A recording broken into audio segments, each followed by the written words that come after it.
In this video, we're going to go through how to make your own handle for a Viking bearded axe. We use modern equivalents of older carpentry methods, so there's going to be no fancy electronics. This would be so much easier with a jigsaw, but we're not going to do that. We're going to use the axe head that this piece of wood is going to be mounted on to help create it.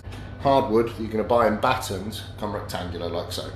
It's about 30mm by 45mm oak batten. A lot of people use hickory or ash. I'm a bit of a traditionalist. I like oak, I like the way it feels, I like the way it grips on the hand when it's waxed. So we're using this oak bit of batten. This is a bearded axe, it's what handle we're making today. It's going to go in that eyelet, it's got a hammer back and a bearded front. It's as much of a tool as it is a war weapon. Really versatile. This is custom made. Eyelet size are all a bit uneven as it's done by hand by a blacksmith, and as you can see they're not straight. It's great, I love those organic eccentricities, all the imperfections make it special. Then we're going to use an axe to create an axe. So we've already started because the first one's a bit fiddly, getting down off the flat edge without splitting through the wood. You've got to be careful when you come down not to split the wood so that it travels all the way up, hence cut the notches in first. But the technique, what we're using in your left hand, your less dominant hand, your bearded axe, like a knuckle duster, so you're going to plane across, you stick it in the groove once you make your first one, and using the hammer back on my axe and the ball hammer, we're just going to strike it and chip out the wood as we go along. Now obviously it's left a groove, I'm going to have to come back and go over it a fair few times before we're down to level, but essentially that's the technique we're going to use. So that's our groove all planed and chiseled out. We sawed our little diamond shape in, so that's how our head's going to fit, and it's going to squeeze it on tight to that. So I'm going to split it down, and then to a level I've marked here, this is how deep the axe head's going to go. So I'm going to leave these edges on so it acts like a stopper, and I'm going to chisel plane from these edges down to there. Okay, so shaved up using our axe as a chisel and a Stanley knife to shave up a little bit. We have got our head shape ready for the axe head to go on. Inside there are a rough edge. It is not smooth. There's dents and bumps and holes and all sorts. So it's going to grate on its way down, which is bad and good. It's going to stick to the handle, but it's going to be a nightmare to get it in. So everybody, we left off at me bashing on this head after I'd cut the handle to be roughly the shape and size, give it straight lines at the side so it's got something to bite into, tear the wood up and bind itself naturally. And as you can see, it fits perfectly when bashed on. A bit ugly underneath.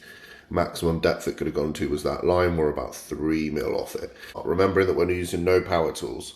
So what I'm going to do is I'm going to wrap wax, leather or hair cord around here to bite in underneath. Now there's a reason for that, because if in time after usage this moves or slides off, you push the cord up underneath the gap that'll come in here when it moves, and then hammer it back down and it'll bite the cord into the gap.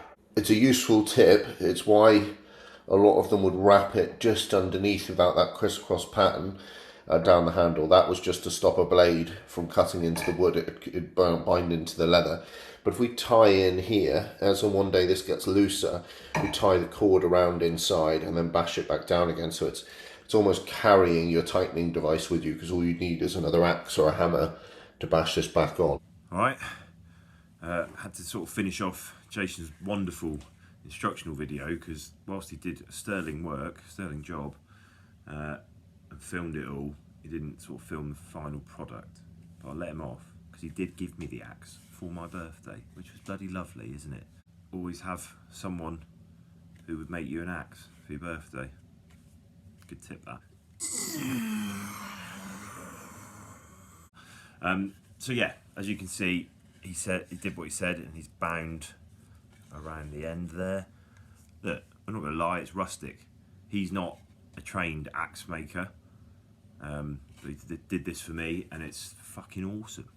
I might round off the handle a little bit just for ease of use, although actually using a baton and having a flat back will mean that it's probably a nice usable tool for planing and pushing. Not that I do any of that shit, I leave that up to Jason. I can just about manage using a knife.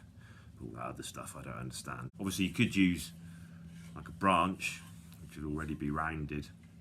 Quite hard to get hold of an oak branch in lockdown, so I like the way that Jay's gone about it. If that starts to slip off, I can put them under and bash it down a little bit. Sharpen that off a little bit and give it an edge, which I will try and figure out. Any tips, please leave them in the comments box, any vids of how to create that edge, and I'll give it a go myself. But yeah, what an absolute legend for making me that for my birthday. Nice one. Your massive tree with your tiny little Roman beard, but yeah, well done for that.